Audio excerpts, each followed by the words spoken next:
Good morning, નમસ્તે દોસ્તો, કેમ છો? મજામાં? Last week Blue Origin company जब अपना रॉकेट टेस्ट कर रही थी तो स्टैटिक फायर में उनका पूरा रॉकेट बर्बाद हो गया, लॉन्चिंग स्टैंड भी बर्बाद हो गया और आजू बाजू जितनी भी चीज़ थी वो बहुत बड़े फायर बॉल में एक्सप्लोड हो गई। तो इसका रेपरकशंस क्या है, मतलब ये एक्सीडेंट हुआ उसके बाद उसके नतीजे क्या है, उसके बारे में आज बात करेंगे। तो सबसे पहले ये जो मार्केट है स्पेस का मार्केट, उसमें दो मेन कंपनी है अमेरिका में जो ये बिजनेस में कम्पीट कर रही है। एक तो है ब्लू ओरिजिन और दूसरा है स्पेस एक्स। और दोनों बहुत कुछ सर्विसेज प्रोवाइड करते हैं कस्टमर के लिए, लेकिन एक इम्पॉर्टेंट सर्विस है इंटरनेट फ्रॉम द स्पेस। मतलब आप दुनिया में कहीं पे भी हो, समुंदर में हो, पहाड़ के ऊपर हो, जंगल में हो, अगर आपको आसमान दिख रहा है तो आपको इंटरनेट आएगा। दोनों कंपनी एक डिश एंटेना बेचेगी। पिज़्ज़ा बॉक्स होता है ना, छोटा पिज़्ज़ा बॉक्स उसके साइज़ का, वो डिश आप आसमान की तरफ लगा दो, लैपटॉप कनेक्ट कर दो और आप दुनिया में कहीं पे भी हो, इंटरनेट आपके पास आएगा। तो जो ब्लू ओरिजिन कंपनी है उसका जो प्रोजेक्ट है ना इंटरनेट का, उसको बोलते हैं प्रोजेक्ट लियो, और स्पेसएक्स का जो इंटरनेट प्रोजेक्ट है उसको बोलते हैं स्टारलिंक। तो ये दोनों में कंपटीशन चल रही है, लेकिन एक है कछुआ और एक है टॉर्टॉइस।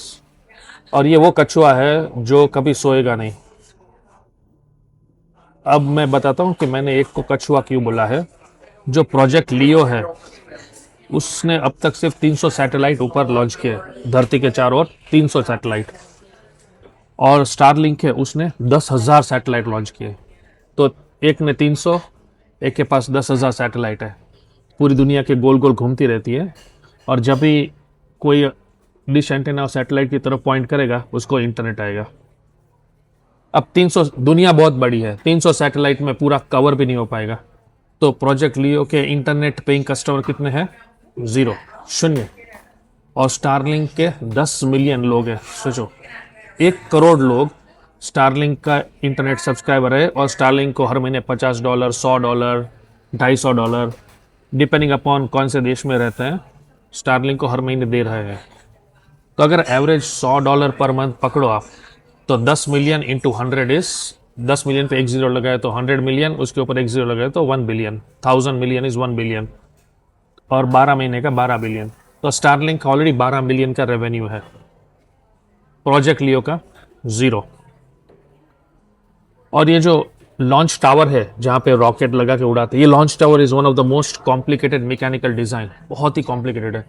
उसको बनने में करीब करीब 2 साल लगता है। स्पेसएक्स का भी लॉन्च टावर ख़राब हो गया था, तो स्पेसएक्स को भी 20-22 महीने लगे थे वो बनाने के लिए। अभी ये प्रोजेक्ट लियो का जो टावर है वो ख़राब हो गया है, तो 2 साल और लगेंगे ब्लू ओरिजिन को टावर बनाने के बाद रॉकेट लॉन्च करने में। तो कब टावर बनेगा, कब रॉकेट लॉन्च होगा, और कब 10,000 सैटेलाइट ये लोग बनाएंगे 300 में से, इसका कोई अंदाज़ा नहीं है। बहुत लंबे चक्कर में ये लोग पड़ गए हैं।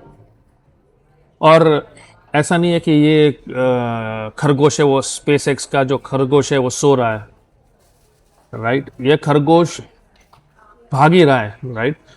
तो हर साल स्पेसएक्स 3,000 सैटेलाइट, स्टारलिंक की 3,000 सैटेलाइट लॉन्च करते हैं, तो 2 साल में 6,000 सैटेलाइट लॉन्च हो जाएगी। और 10,000 ऑलरेडी है, सो 10,000 प्लस 6,000, 15-16,000 सैटेलाइट ऑलरेडी स्टारलिंक की होगी जब ब्लू ओरिजिन अपना काम चालू करेगा।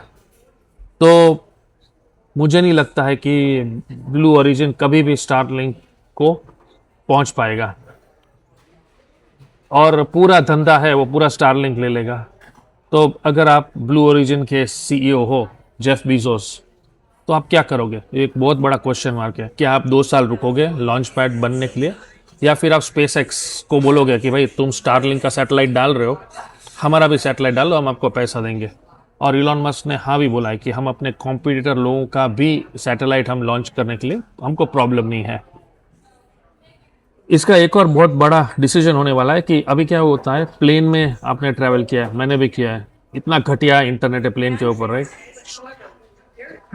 $15-20 पे करने के बाद भी मुश्किल से मैं एक व्हाट्सएप मैसेज भेज सकता हूँ।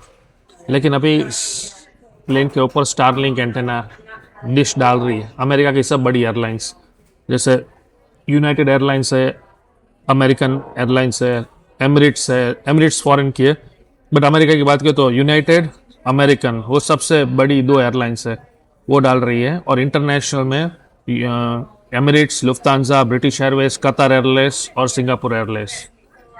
एक अमेरिका की बहुत बड़ी एयरलाइंस है डेल्टा, उन्होंने सोचा कि हम प्रोजेक्ट लियो के साथ जाएंगे, हम अमेजॉन के साथ जाएंगे, हम जेफ बेजोस के साथ जाएंगे, हम ब्लू ओरिजिन के साथ जाएंगे। लेकिन ये हादसा होने के बाद डेल्टा क्या 2 साल रुकेगी? 2 साल नहीं, शायद उनको 4 साल रुकना पड़ेगा। वो बहुत बड़ा क्वेश्चन है अगर कोई डेल्टा का सीईओ है तो। और दूसरा कि पैसेंजर कैसे बिहेव करेंगे।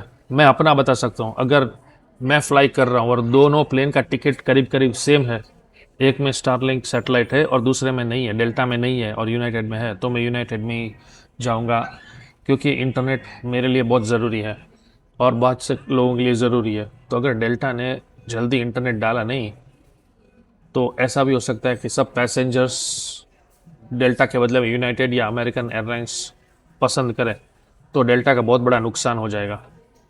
तो दो कंपनी है, दोनों सीईओ को डिसीजन लेना है। जेफ बीजोस को ये डिसीजन लेना है कि उसको आगे क्या करना है, कि अपना सैटेलाइट खुद लॉन्च करना है या उसको स्पेस एक्स के रॉकेट का यूज़ करके लॉन्च करना है जब तक ये लॉन्च पैड तैयार नहीं हो जाता। और दूसरा डेल्टा के सीईओ को डिसाइड करना है कि उनको ये ब्लू ओरिजिन का कॉन्ट्रैक्ट कैंसिल करके स्पेस एक्स का इंटरनेट प्लेन्स में डालना है या नहीं।